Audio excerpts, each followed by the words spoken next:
आदाब नाज़रीन, Z news में आपका खैर मकदम है। जिला रामबन से कुछ अर्से पहले हल्का इंतखाब गुल संगलदान से शमशाद शान डीडीसी काउंसिलर का इंतखाब जीत चुकी हैं और आज उन्होंने डीडीसी चेयरमैन जिला रामबन का इलेक्शन भी भारी अक्सरियत से जीत लिया है और वो जिला रामबन से डीडीसी चेयरमैन मुंतखब हुई हैं। उन्होंने प्रेस कॉन्फ्रेंस से खिताब करते हुए गुल संगलदान और जिला रामबन की आवाम का और ख़ासकर जो 3 नए डीडीसी काउंसिलर पार्टी में शामिल हुए हैं उन सब का शुक्रिया अदा किया। आगे सुनिए उन्हीं की ज़ुबानी। पहले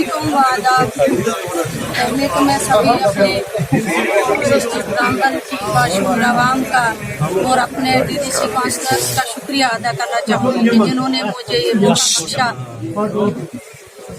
बहुत ही कठिन वक्त रहा हमारे ऊपर, लेकिन आज अल्लाह का करम है कि आज हम इस मिशन में, जिस मिशन में हम चले थे वहाँ हम कामयाब हो गए।